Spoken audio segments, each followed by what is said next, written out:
Hi, this is Cheryl with Life is Short, Make It Sweet. I want to go over today 10 things that I would take with me in a Class B RV. Now, I also have a Class C. I have had a pop-up, a pull trailer, and now a Class C, and I'm looking to go to a Class B. I was going through my kitchen and thinking, what would I really want to take with me? Some of these things I may need, some of them are just things I want. So I'm going to go through them and tell me what things you would want to take in your RV or any comments about the stuff I want to take. So the first thing that I have to take, I have no choice, this has to come with me, is my microwave cozy. The way this works is you put a bowl inside of the cozy and you put the whole thing into the microwave. Then when you pull it out, I can walk around wherever I want. So if I'm in my Class B RV and I want to heat up some soup, I could put it in, heat it up, pull it out, and now I can take it outside if I want to, and I'm not going to burn myself.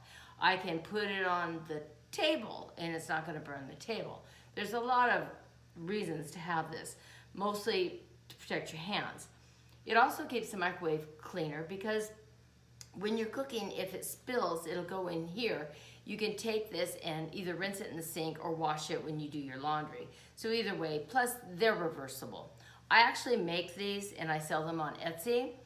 And if you want to find that site, it's etsy.com. Look up Best Dressed Kitchen. That's me. Okay, that's the first thing that's gotta go.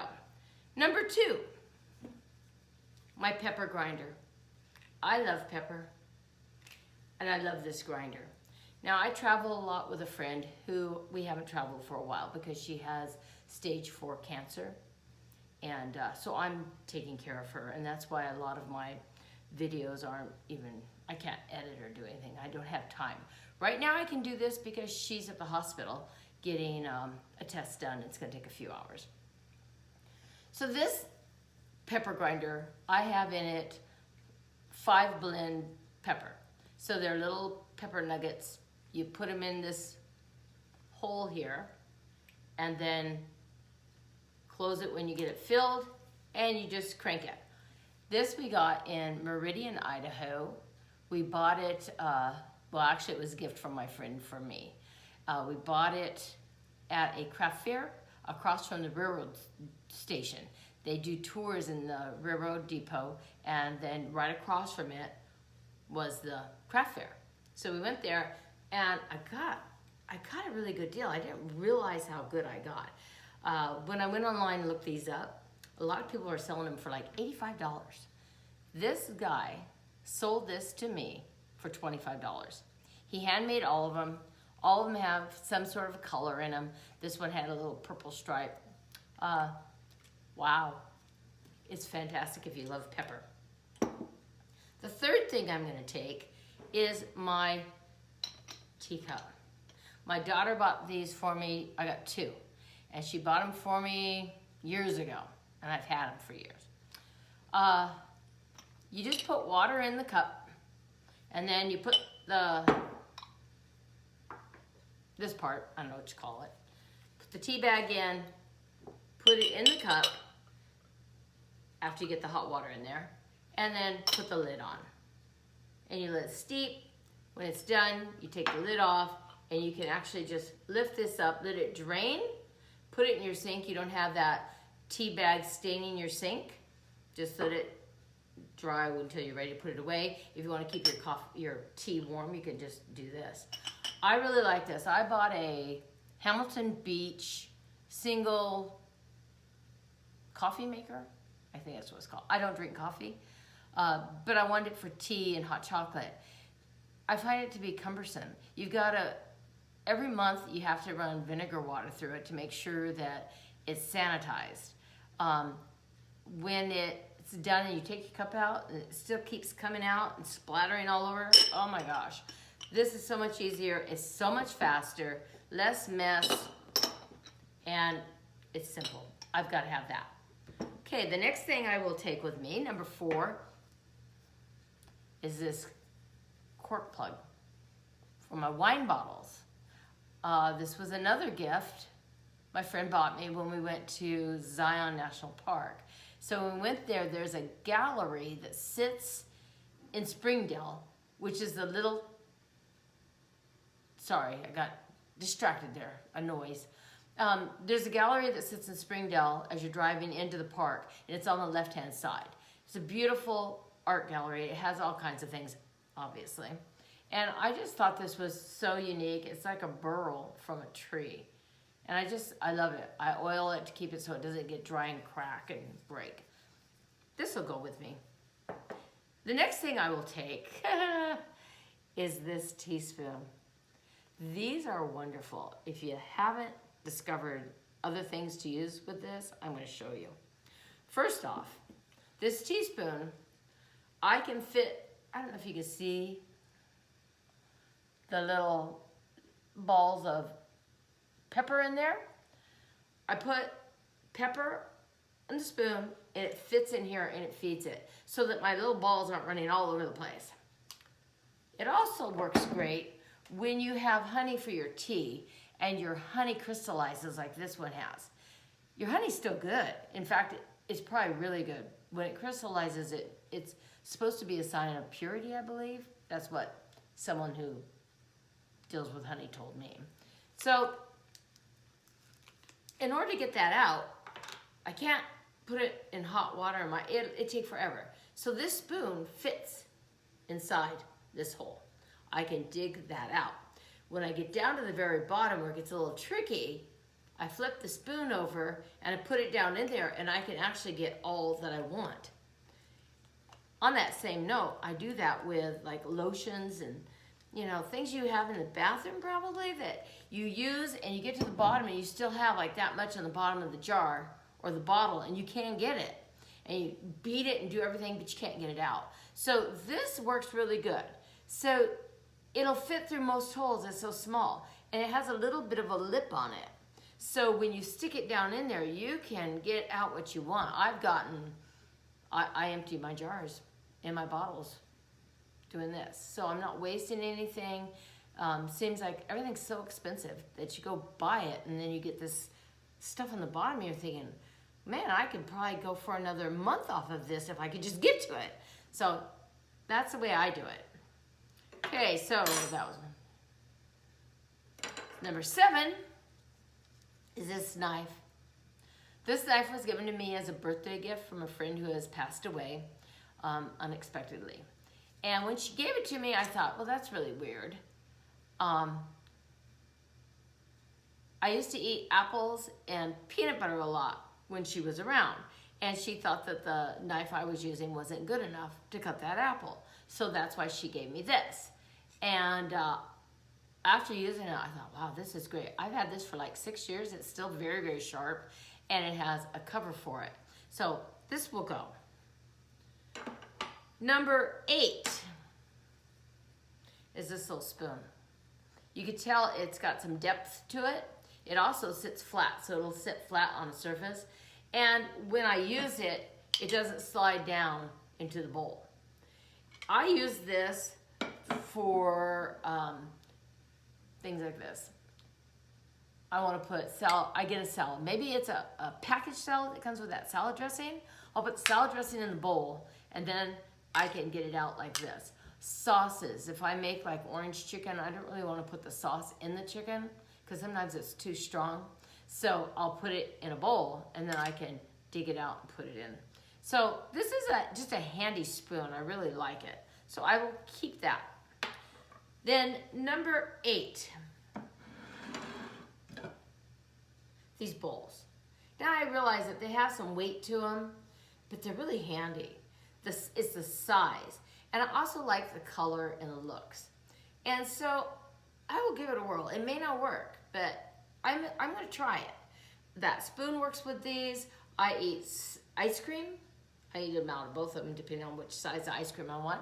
I eat soup. I put salad dressings, salad, all kinds of stuff. I really like these. And some of you are probably thinking, well, you're in an RV. You don't need this stuff. When I was younger, I can remember going camping And there'd be these girls that would have their hair all done, their makeup was on, and you'd be like, you're camping. Why are you all dressed up when you're camping? And I can remember this one telling me, well, just because I'm camping doesn't mean I can't look good. And that's always stayed with me. It's not like I'm a girly girl and I gotta get all fancy, because really I'm not. But I think about that with the RV, is just because you live in an RV doesn't mean you can't make it feel like your home. So I want to make my RV feel like home and inviting, so when I have somebody in there, they feel comfortable. They don't feel like they're in a RV. And so that's why I want to take some of these, because they will give a touch of home to me. Number 9. Is this not cool? So inside of here, I'm going to try to tilt this so you can see.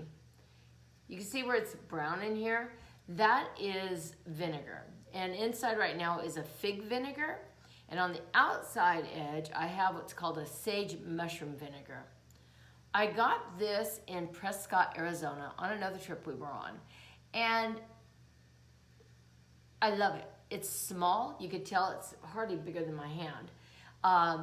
When I travel, I will change these out. This is going to become Sicilian lemon vinegar, because I can use it on fish, salads, all kinds of things. And then I'll have garlic oil, because I cook a lot with garlic oil. So I'm excited about this. I like this. It's handy. I can compact everything together. Number 10. Number 10 is this. And I realize this is heavy, but I love it. And it's from an art gallery here in the town I live in. We have a Christmas boutique, and the artists come out and they make things, and you can tell how pretty this is. And I keep spoons, scissors, things that I use in the kitchen in here. Now, I realize that I need to make a decision on which RV I want, and I need to see it so I can see, is this actually something that I could put in the RV? Now, before you start talking about things moving around, I've lived in California, I've lived in Alaska, I lived in Hawaii, I've lived in Washington, and all of those states have one thing in common. They're all earthquake country. And when you live like that, you learn quickly how to fasten furniture, how to secure knickknacks, things like that, so that they don't move around. Now, this, I won't have any problem getting this fastened down. The problem's gonna be, what are the tops made out of that I'm going to buy in my RV? Because if they have any laminate, the earthquake stuff I will use will rip that right off. So if I wanted to move this, or say I want to sell the RV later, when I take it off, it's gonna rip that laminate off. So I have to see my RV before I can make sure I could take this. But if I can, it'll go. And I will secure everything down. I also am aware of weight, that I have to be careful about how much weight I have in the RV. So I live about, I'm gonna guess 30 minutes maybe from a weigh station. And so once I get it loaded up and it's all full, ready to go, I will take it up there, I will have it weighed and make sure that I am safe. So I hope that that keeps a lot of comments that I could get from this video, should people watch it. Help them understand that I do know what I'm doing, at least I think I do. But I like to take these items with me. I'm obviously gonna have to pare down. I am not sure yet if I'm gonna live in the RV full-time, part-time. It'll at least be part-time, that much I do know. I'm ready to go. I'm ready to make this happen. I just have some things in my life that are preventing it right now. And one of it being my friend's being sick. I need to be there for her, and I can't just take off and leave her. So it'll be after that, and then I'll have all of the things to take care of after she passes. So it'll be probably a year. I'd like it to be 6 months, but I say a year, after she passes. Not that I want her to die in a year, but you understand. So anyway, any thoughts, any questions, any suggestions, just go ahead and put them down below. Hit the subscribe button. And if you want to see what my next video is going to be, then hit the bell so you'll get notified. I will tell you right now, I think it's going to be on the Go-Go Girl. If you don't know what that is, it's going to be a for ladies only type of video. And it's about how to use a certain item so that you can go to the bathroom when you need to out in the woods without having to get down on your feet squatting. Anyway, look forward to that because I'm kind of excited to do that one. It's going to be fun. All right, talk to you later. Have a good day.